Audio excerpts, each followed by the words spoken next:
Project చెరువు కింద నీళ్ళు తీసుకుంటే బంద్ చేసినాం, నీటి తీరువ రద్దు చేసినాం. అట్లా ఎన్నో సదుపాయాలు చేసుకున్నాం. రైతులు బాగా జరుగుతుండే. అప్పుడప్పుడు ఏమవుతుంది, కొన్ని దుష్ట దినాలు వస్తాయి, చెడు గడియలు వస్తాయి. మనోళ్ళు కూడా అలవోకగా ఓట్లేసారు. మీరు గొప్పలో మీరు మాణిగ్రామం గెలిపించారు.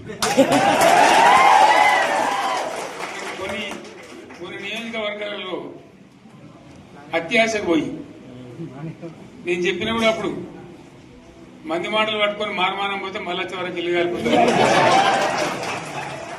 వీళ్ళని నమ్మితే అమాంతం మింగుతారు, మోసపోతాం. రైతు బంధుకు రామరామ అంటారు, దళిత బంధుకు జై భీమ్ అంటారు. వీళ్ళు ముంచుతారా నాయన అని చెప్పినండి. ఆయన వాడు తులం బంగారం ఇంత,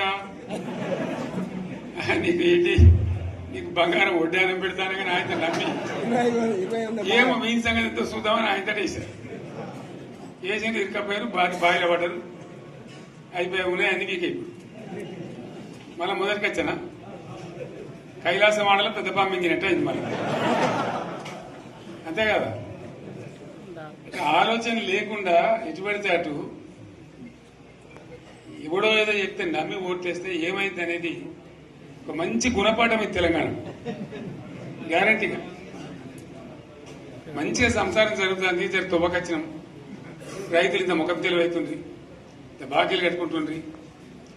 ఎంతో మంది పాపం సిటీలు వేసుకుందరు, ఏదో వేసుకుందరు. రైతు బంధు పైసలు పడితే ఎంత సంతోషం ఉంటుండే.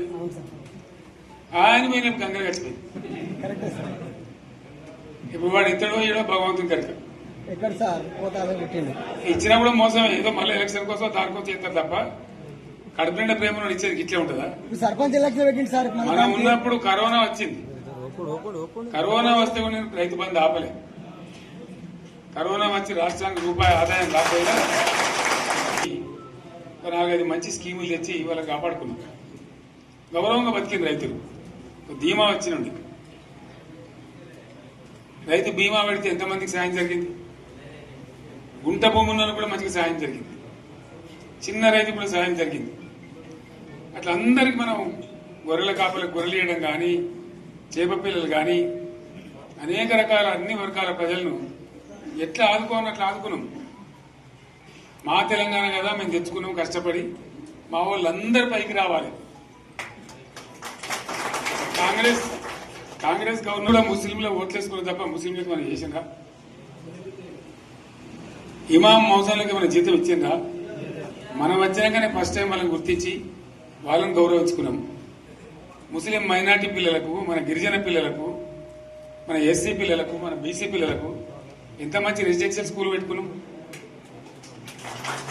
అందరినీ కూడా ముందు తీసుకుపోవాలి. ఇవాళ మన కళ్ళ ముందని నాకు బాధ కలిగేది ఏంటంటే, చిన్న వర్గాల ప్రజలు కాన్వెంట్ స్కూళ్ళలో చదివించలేరు. వాళ్ళ పిల్లలు కూడా బాగా చదవాలని చెప్పి ఎస్సీలకు, బీసీ, మన మైనార్టీ సోదరులకు గురుకుల పాఠశాలలు పెట్టారు. అద్భుతమైన చదువు చదువుకునే వాళ్ళు. ఇవాళ మొత్తం రోజు బడి పిల్లలు విషాహారము, కడుపు నొచ్చుడు, బాధపడు, పురుగులు అన్నం పెట్టుడు. పిల్లలు వెళ్ళిపోతున్నారు ఆ స్కూళ్ళ నుంచి, ఇళ్ళకి వెళ్ళిపోతున్నారు. తల్లిదండ్రులు కూడా భయపడి తీసుకుపోతున్నారు. ఏం ఘోరం ఇది నాకు అర్థం కాదు. మళ్ళీ ఇది చేసిన కూడా ఇప్పుడు మళ్ళీ అదే కాంగ్రెస్ పార్టీ. అంతేనా? మళ్ళా పాత కాంగ్రెస్ మోపైంది, మళ్ళా కరెంటు కోతలు మోపైనాయి. వెనకాలం ఇంకేం గతి అవుతుందో మార్చి చెప్పి ఏమవుతుందో. ఇంకా కరెంటు కోతలు మోపైనాయి, మంచినీళ్ళు సరికొత్తలు, అడిగే నాతులు లేడు. ఎవడన్నా గట్టిగా నిలదీసినట్టు వారికి పోలీసు స్టేషన్లో పట్టేయడం. ఇదేనా రాజ్యం? ఇట్లా ఉంటుందా రాజ్యం? ఎందుకు వచ్చింది ఈ పరిస్థితి చెప్తా. నాకు తెలిసి నాకేం గుర్తులేదు. నేనేమంటున్నా అంటే, ఇట్లా అనేక పనులు చేసుకున్నాం మనం. గోదావరి నుంచి నీళ్లు తెచ్చుకున్నాం. నీళ్లు తెచ్చుకొని మంచినీళ్ళ తర్వాత సాగునీళ్ళు ఎంపడబడ్డాయి. మెదక్లో యువతల ప్రాంతం అంతా కొంత అందినాయి నీళ్లు. పాత మెదక్ జిల్లాలో మీదికి మిగిలిపోయినాయి మన 2 తాలూకాలు, నారాయణఖేడ్, జైరాబాద్. వాళ్ళకి నీళ్లు రావాలి. ఎట్లా రావాలి గోదావరి నీళ్లు? సింగూరు ఒక టైంలో నిండుతుంది, ఒక టైంలో నిండదు. మరి నిండినప్పుడు ఎట్లా గోదావరి నీళ్ళే దిక్కు